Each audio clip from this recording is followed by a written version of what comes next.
Nahmaduhu wa nasta'inuhu wa nastaghfiruhu wa nastahdihi wa natubu ilaihi wa na'udzu billahi min syururi anfusina wa sayyiati a'malina. Man yahdihillahu fala mudilla lahu wa man yudlil fala hadiya lahu. Wa ashhadu an la ilaha illallah wahdahu la syarika lahu wa asyhadu anna Muhammadan abduhu wa rasuluh.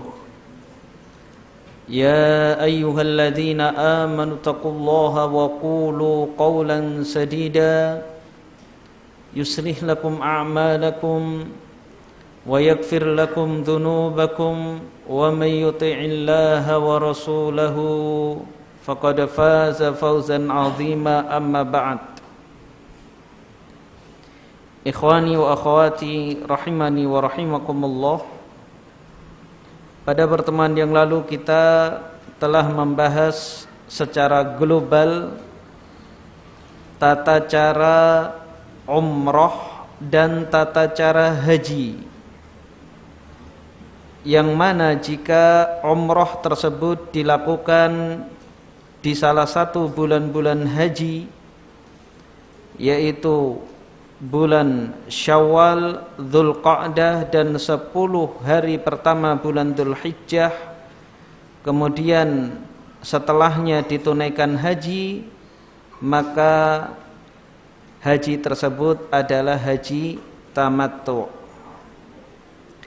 Kita akan membacakan lebih detail lagi, lebih terperinci lagi tentang tata cara haji. Yang pertama adalah tentang miqat.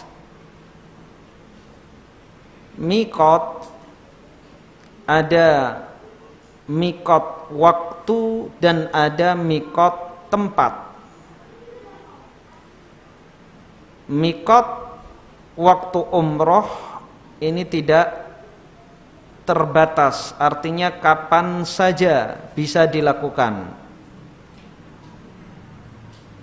Waktu untuk masuk ke dalam ibadah umroh itu kapan saja. Adapun miqat waktu haji adalah 3 bulan Syawal, Dzulqa'dah dan 10 pertama bulan Dzulhijjah. Kemudian miqat tempat. Hadis pertama dalam bab ini, An Abdullah bin Abbas radhiyallahu anhuma anna Rasulullah sallallahu alaihi wasallam waqqata li ahli al-Madinati Dzul Hulaifah wa li ahli Syamil Juhfah wa li ahli Najdin Qarnal Manazil wali ahlil yamnani yalamlam wa qal hunna lahunna waliman ata alaihinna min ghairi ahlihin mimman aradal hajja awil umrah wa man kana duna dhalika famin haitsu ansha'a hatta ahlu makkata min Makkah. Abdullah bin Abbas radhiyallahu anhuma menuturkan bahwa Rasulullah sallallahu alaihi wasallam telah menentukan miqat untuk penduduk Madinah di Dzul Hulaifah, penduduk Syam di Juhfah, penduduk Najd Qarnul Manazil dan penduduk Yaman di Yalamlam. Nabi bersabda, miqat-miqat tersebut sudah ditentukan bagi penduduk masing-masing kota tersebut dan juga bagi orang lain yang hendak melewati tempat-tempat tersebut, padahal dia bukan penduduk kota-kota tersebut yang ingin menunaikan ibadah haji atau umroh. Barang siapa yang kondisinya tidak demikian, artinya tidak melewati miqat, maka miqatnya dari manapun dia memulainya, sehingga penduduk Mekah mikotnya juga dari Makkah. Jadi ketika kita hendak menunaikan ibadah haji atau umrah, sebelum kita masuk ke kota Makkah, Nabi SAW menentukan tempat-tempat di mana kita wajib melakukan ihram. Dan orang yang melewati tempat-tempat yang telah ditentukan oleh Nabi SAW dan tidak memakai ihram, maka dia berkewajiban membayar dam. Dia berkewajiban membayar dam dan umrohnya atau hajinya sah. Ini adalah salah satu wajib haji dan umrah adalah berihram dari miqat. Nabi SAW telah menentukan masing-masing daerah miqat. Penduduk Madinah miqatnya adalah Dzul Hulaifah, yang sekarang kita mengenalnya dengan nama Bir Ali. Namun sebenarnya itu nama yang tidak syar'i. Ahli Syam mikotnya adalah Juhfah.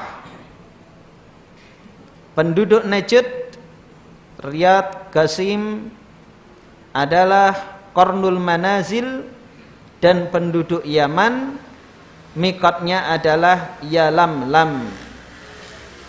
Maka dari penduduk-penduduk tersebut, jika telah melewati mikot-mikot yang telah ditentukan oleh Nabi, ketika hendak menunaikan ibadah haji atau umrah, maka harus berihram dari tempat-tempat tersebut. Atau selain penduduk tempat-tempat tersebut yang melewati mikot tersebut.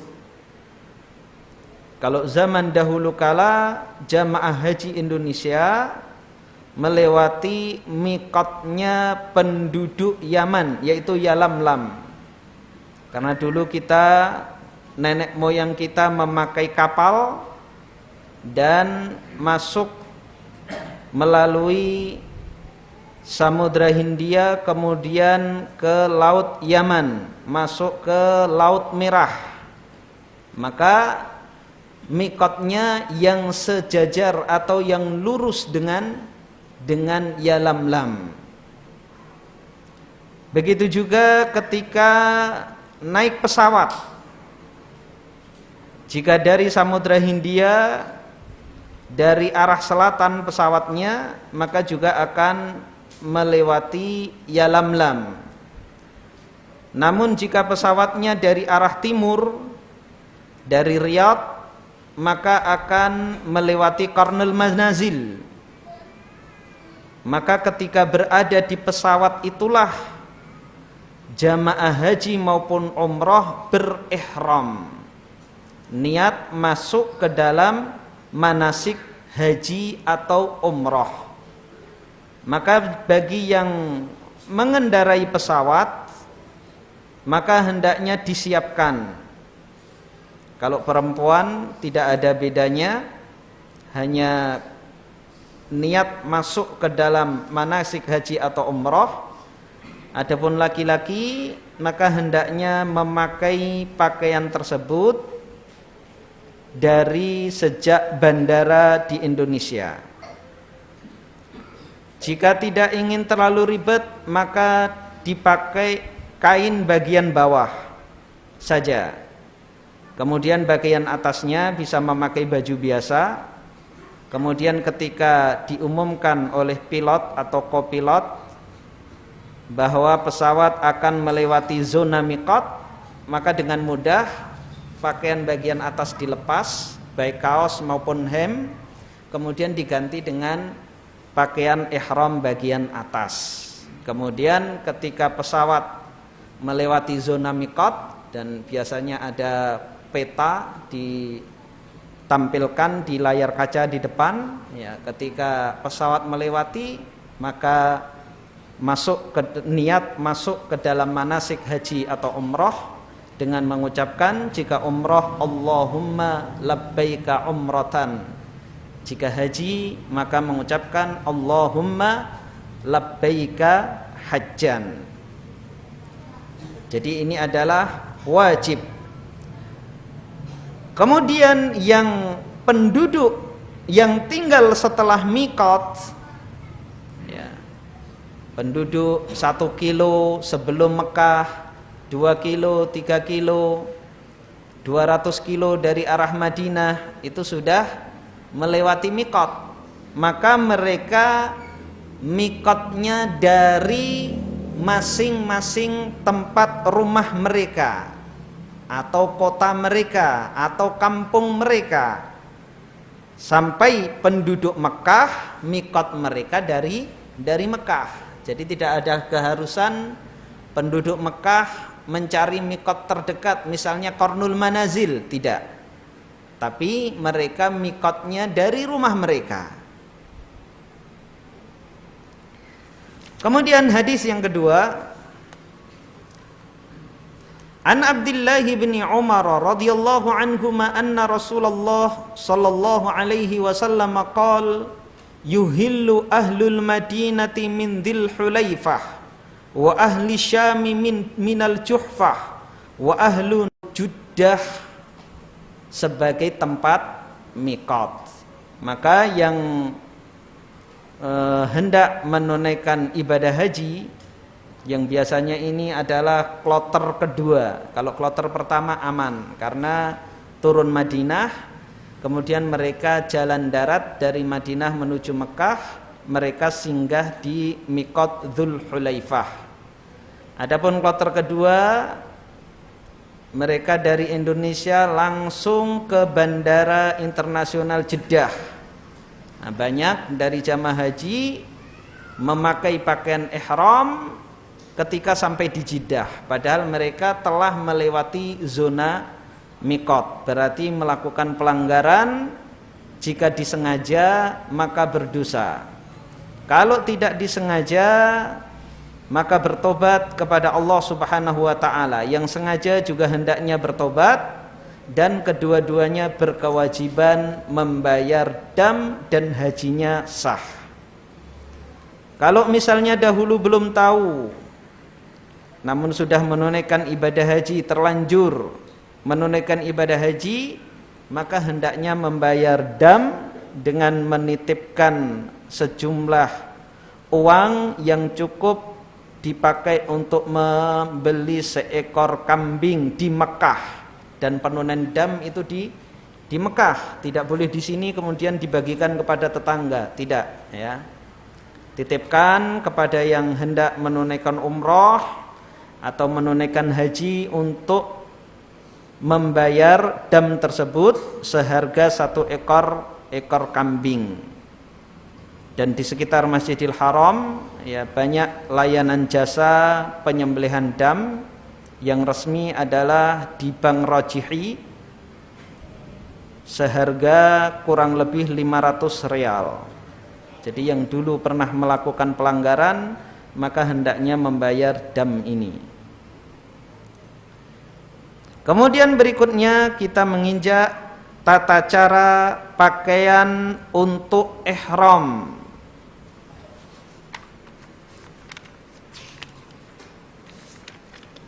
Bagaimana pakaian ihram? Hadis an Abdullah bin Umar radhiyallahu anhuma anna rajulan qala ya Rasulullah ma yalbasul muhrimu minat thiyab? Qala la yalbasul qumusa walal amaima walas sarawilati walal baranisa walal khifafa illa ahadun la yajidu na'laini falyalbasil khuffaini wal yaqta'huma asfala minal ka'baini wala yalbasu minat thiyabi syai'an massahu za'faran aw waras. Walil Bukhari wala tangtakibul muhrimatu wala talbasul quffazain. Abdullah bin Umar radhiyallahu anhuma menuturkan bahwa ada seorang lelaki yang bertanya, wahai Rasulullah, bagaimanakah pakaian yang seharusnya dikenakan oleh orang yang sedang berihram? Nabi SAW bersabda, tidak boleh mengenakan kemeja, serban atau surban, celana panjang, kopiah dan sepatu, kecuali bagi orang yang tidak mendapatkan sandal, maka dia boleh mengenakan sepatu. Hendaknya dia potong sepatunya tersebut hingga di bawah kedua mata kaki, dan hendaknya tidak memakai pakaian yang diolesi za'faron dan wars. Za'faron adalah tanaman yang juga digunakan untuk mencelup pakaian dan baunya harum. Adapun waras adalah tanaman berwarna kuning yang biasa digunakan untuk mencelup kain dan berbau harum. Jadi ini pakaian yang digunakan oleh orang yang berihram, hanya dengan 2 helai kain, bahannya dengan apapun, baik dengan katun, wol, apalagi macam-macam kain apa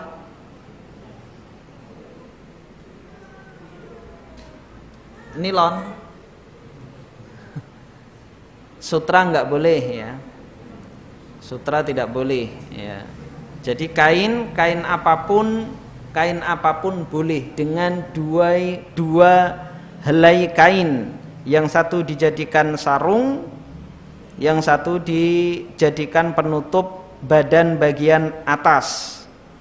Tidak boleh memakai kemeja, tidak boleh memakai imamah, tidak boleh memakai sorban, tidak boleh memakai peci, topi, celana, dan juga tidak boleh memakai sepatu. Adapun sepatu ya, ini zaman dahulu jika tidak mendapatkan sandal. Tapi alhamdulillah di zaman sekarang sangat mudah untuk mendapatkan sandal. Syarat kita tidak mendapatkan yang disyaratkan tersebut, maka masih ada alternatif. Dan tidak diperintahkan kita untuk telanjang, sebagaimana hajinya sebagian orang-orang musyrik di zaman jahiliyah yang kita kenal dengan al-humus. Di antara bid'ah al-humus, yang mana haji itu juga dilakukan oleh orang-orang musyrik di zaman jahiliyah, karena ibadah haji sudah disyariatkan oleh Allah sejak zaman Nabi Ibrahim dan Nabi Ismail. Namun di zaman jahiliyah ternodai dengan berbagai macam syirik, khurafat, dan bid'ah. Di antaranya adalah bid'ah humus. Bid'ah humus yang asal katanya adalah hamasah. Hamasah adalah semangat dalam beribadah, namun tidak didasari dengan dalil, hanya rekaan mereka saja, menerka-nerka bahwa hal-hal tersebut diridhoi oleh Allah Subhanahu wa taala. Di antara bid'ah humus,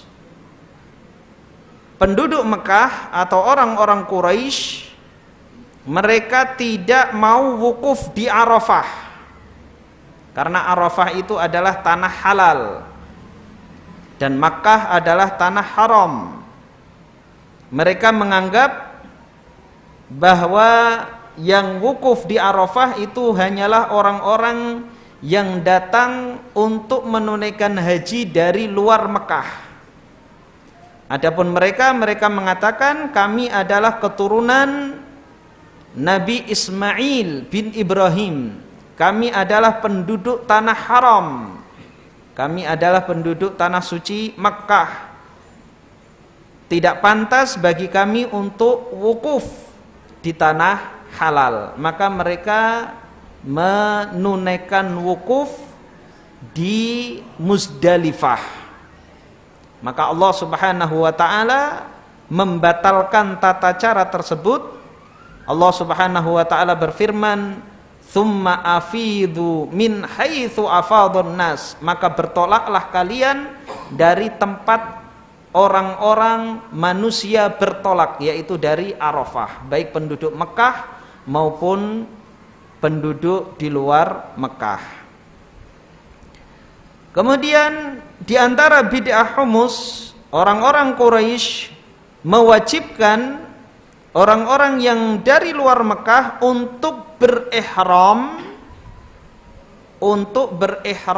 dengan menggunakan pakaian yang mereka sediakan, karena mereka menganggap bahwa mereka adalah orang-orang pilihan Allah, orang-orang suci.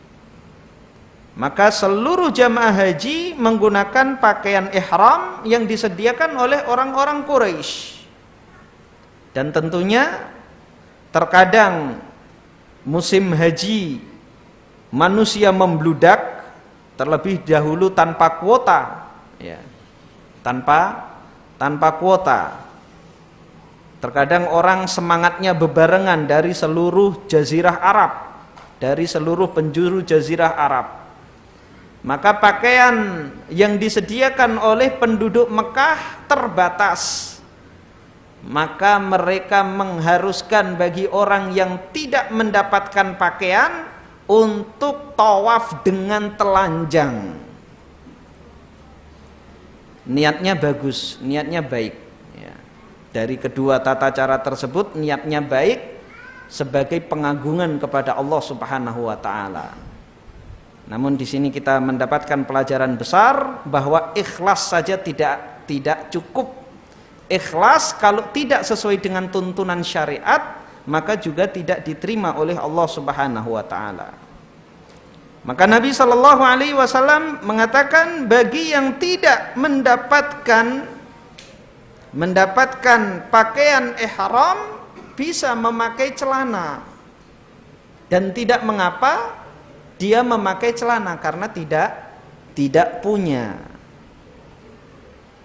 Namun alhamdulillah di zaman sekarang kain itu sangat melimpah, ya. Sekarang sudah nggak ada lagi maling jemuran, ya.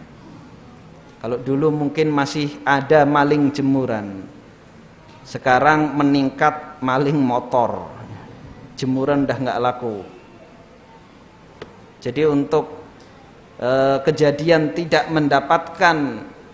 mendapatkan kain ihram itu insya Allah hampir tidak ada, ya. Hampir tidak ada, ya. Bayar 35 juta saja mampu, apalagi hanya untuk sekedar membeli pakaian ihram. Terkecuali mungkin kejadian seorang ihramnya terkenai najis, ya. Di tempat dia tidak mendapatkan pedagang kain ihram, ya. Mungkin lagi di Muzdalifah, ya. Sementara dia harus menunaikan ibadah sholat maghrib, isya, dan subuh, ya. Kalau di Mina masih banyak pedagang, di Arafah juga banyak pedagang, dan terkadang di Arafah sulit untuk didapatkan. Kalau di Muzdalifah nyaris tidak ada pedagang kain ihram, pakaiannya terkenai najis. Dia cari pinjaman ke rombongannya juga tidak ada. Dia buka tas, yang ada adalah celana. Maka dalam kondisi darurat seperti ini boleh dia memakai celana sampai dia mendapatkan kain ihram lagi, atau sampai dia bisa mencuci kain ihramnya dan bisa dipakai kembali.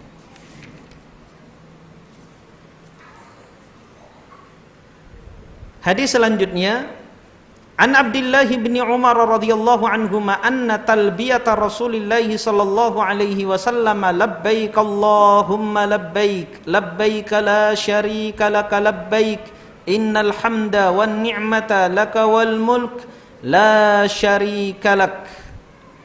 Abdullah bin Umar radhiyallahu anhuma menuturkan bahwa talbiyah Rasulullah sallallahu alaihi wasallam adalah labbaik Allahumma labbaik labbaik la syarika laka labbaik innal hamda wan ni'mata laka wal mulk la syarika lak, yang artinya adalah ya Allah, aku penuhi panggilanmu, ya Allah, aku penuhi panggilanmu, tidak ada sekutu bagimu. Aku penuhi panggilanmu, sesungguhnya segala puji, nikmat dan kerajaan bagimu, tidak ada sekutu bagimu.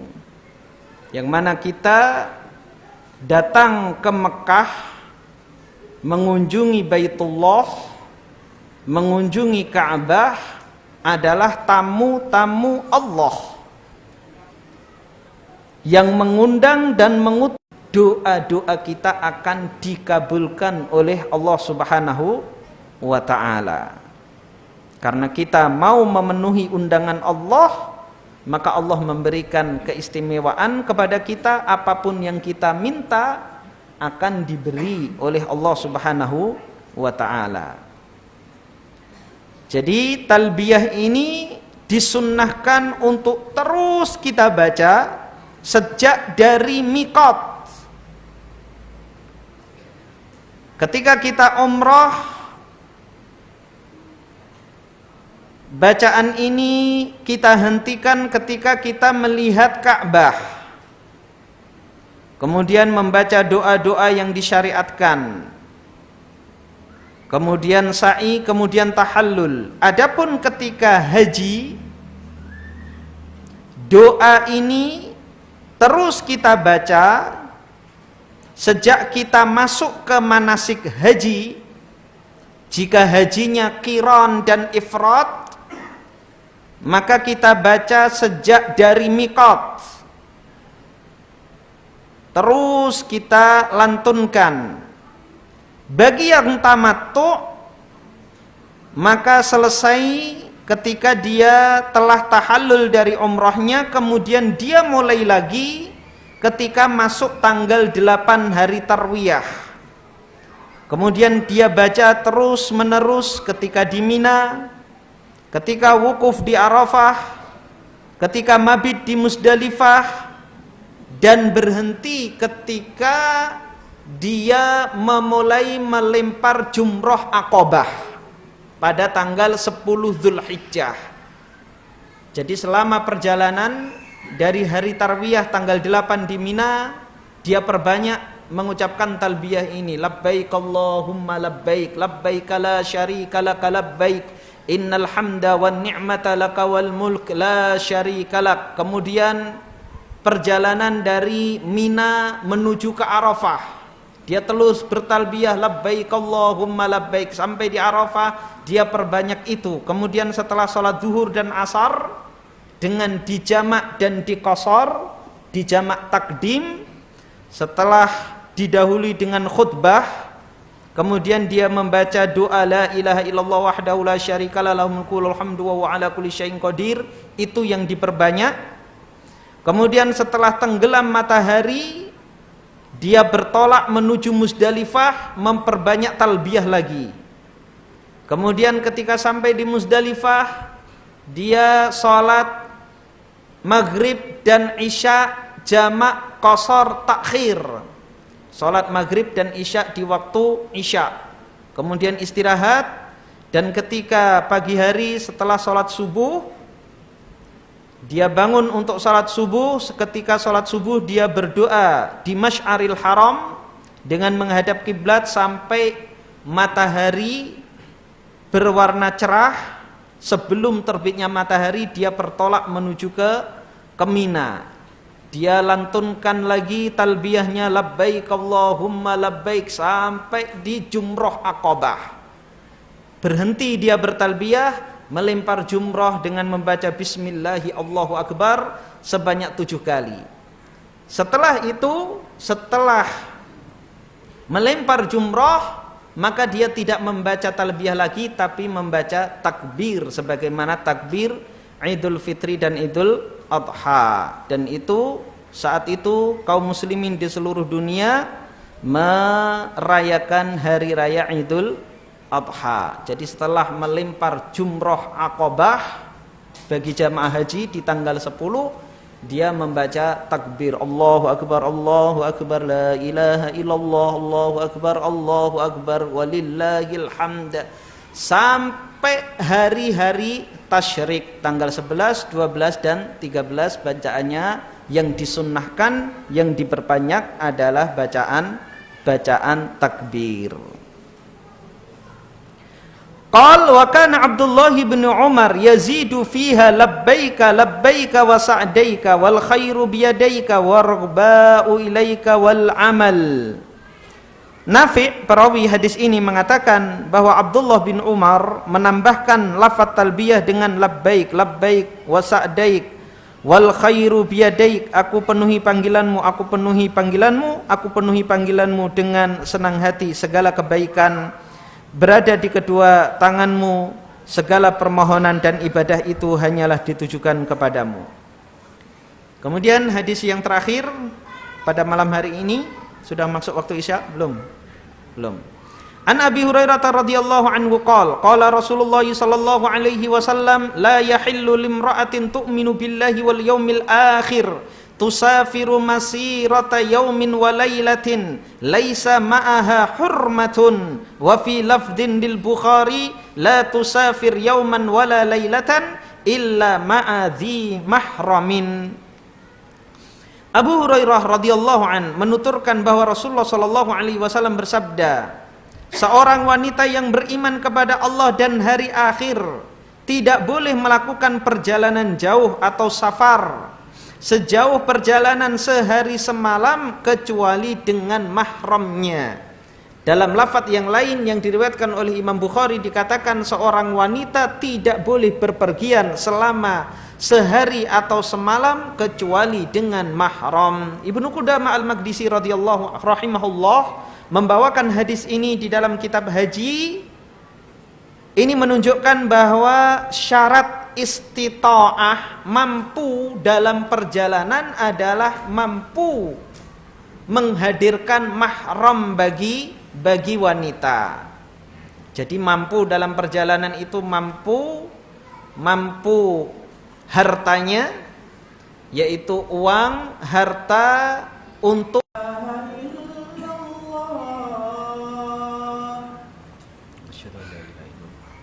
Asyhadu anna Muhammadar Rasulullah.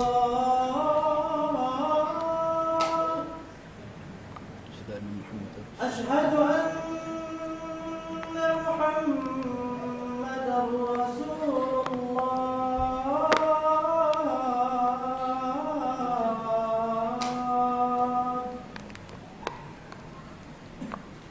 Hayya 'alas shalah.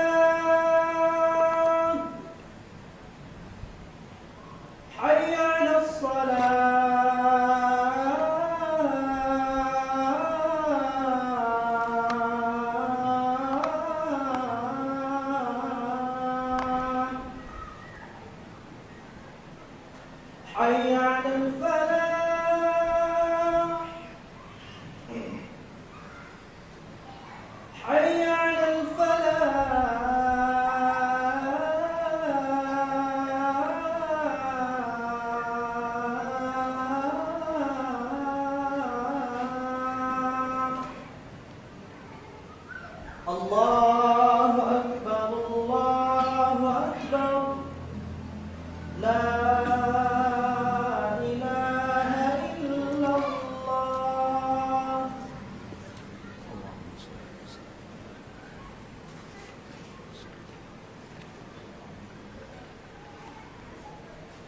Kita lanjutkan. Iya, itu istita'ah yang pertama yaitu harta, kemudian istita'ah yang kedua yaitu keamanan negeri yang dia tinggalkan, keamanan negeri yang ia lewati, dan keamanan negeri yang dituju. Kemudian di antara istita'ah yang lain adalah adanya mahram bagi wanita. Maka jika tidak ada mahram, maka gugur kewajiban haji bagi wanita sampai dia mendapatkan mahram yang menyertainya. Wallahu taala alam. Di sini banyak pertanyaan.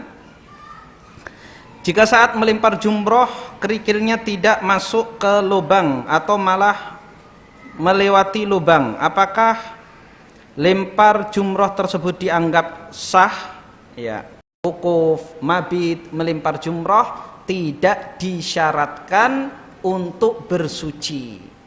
Maka termasuk tindakan yang berlebih-lebihan orang mensucikan kerikilnya.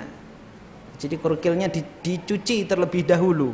Jelas ini adalah perbuatan berlebih-lebihan dalam agama. Orangnya saja tidak wajib bersuci, tapi sunnah bersuci. Apalagi kerikilnya. Kerikilnya tidak perlu disucikan. Yang ini di luar tema, Ustadz. Untuk suami atau laki-laki wajib berbakti kepada orang tua. Maksudnya apakah semua perintah orang tua wajib kita iakan? Saya pernah dengar kisah Nabi Ibrahim pernah menyuruh Nabi Ismail untuk menceraikan atau mempertahankan istrinya. Jazakallahu khairan wa jazakallahu khairan. Iya. Selama perintah tersebut tidak bertentangan dengan perintah Allah dan Rasulnya, maka hendaknya kita tunaikan. Perintah yang wajib jelas, ya. Orang tua menyuruh sholat berjamaah, maka kita lakukan. Orang tua memerintahkan yang sunnah, kita lakukan. Orang tua memerintahkan yang mubah, memerintahkan pada yang mubah, maka selama kita mampu kita laksanakan. Bahkan jika memerintahkan pada yang makruh, ya, dalam kondisi tertentu, maka kita lakukan. Bagaimana dengan menceraikan pasangan atau meminta bercerai? Maka ini dilihat siapa pasangannya dan siapa orang tuanya. Jika orang tuanya memang dia memerintahkannya dengan alasan yang syar'i, ya, dengan alasan yang syar'i, seperti Nabi Ibrahim ketika dia datang ke rumah Nabi Ismail, tidak mendapati Nabi Ismail di dalam rumah, yang ada adalah istrinya. Maka Nabi Ibrahim bertanya, dan istri Nabi Ismail tidak mengetahui bahwa itu adalah ayah Nabi Ismail. Nabi Ibrahim bertanya, bagaimana kehidupan kalian? Maka dia banyak mengeluh. Maka Nabi Ibrahim mengatakan, sampaikan salam kepada suamimu dan sampaikan pesan saya agar dia mengganti palang pintunya. Maka ketika Nabi Ismail pulang, istrinya pun menyampaikan, tadi ada lelaki tua yang datang menyampaikan salam kepadamu dan memerintahkanmu untuk mengganti palang pintu. Maka Nabi Ismail mengatakan, dia adalah ayahku dan palang pintu itu adalah engkau. Maka dia lepas palang pintu tersebut. Kemudian di waktu yang lain Nabi Ibrahim datang, Nabi Ismail telah menikah dengan wanita yang lain. Maka Nabi Ibrahim bertanya kepada wanita ini, bagaimana kehidupan kalian? Wanita ini adalah wanita yang qanaah, ya, meskipun keadaan rumah Nabi Ismail tidak berubah, ya. Tidak ada pajero di dalam rumah. Jadi tidak berubah kendaraannya, yaitu fisik rumahnya juga seperti itu, namun istrinya qanaah, mensyukuri apa yang diberikan oleh suaminya. Maka Nabi Ibrahim mengatakan, sampaikan salam kepada suamimu dan katakan kepadanya untuk mempertahankan palang pintunya. Maka ketika Nabi Ismail datang, istrinya pun menyampaikan kepadanya, tadi ada lelaki tua yang datang dan menyampaikan salam kepadamu dan memerintahkan agar engkau mempertahankan palang pintu rumahmu. Maka Nabi Ibrahim mengatakan, dia adalah ayahku dan palang pintu itu adalah engkau, dan aku diperintahkan untuk mempertahankanmu. Jadi kalau untuk kemaslahatan anak, ya, untuk kemaslahatan anak dan karena pengalaman ya, orang tua itu sudah banyak makan garam kehidupan. Jika pertimbangannya adalah masalah agama, istri ini akan mengganggu agama anaknya ya, misalnya istrinya apakah jika kita sudah berhaji sudah termasuk berumroh? Belum tentu ya. Kalau hajinya tamattu dan kiron sebagaimana yang sudah kita terangkan dulu kedua tata cara tersebut, maka dia sudah termasuk melakukan umroh. Tapi kalau hajinya ifrad, hanya haji saja, maka terhitung hanya haji. Apa maksud dari berhaji bila mampu? Mampu dalam hal apakah yang dimaksud? Jazakallahu khairan. Iya, tadi sudah kita sebutkan ya. Mampu harta untuk dirinya, kebutuhan dirinya selama dalam perjalanan sampai pulang, kemudian harta yang ditinggalkan untuk keluarganya, kemudian mampu yaitu mampu fisik ya, fisiknya sehat ya. Dia sehat, bisa menunaikan seluruh rangkaian ibadah haji atau ibadah umroh. Kemudian aman tempat yang ditinggalkan, tempat yang dia lewati, dan tempat yang dituju.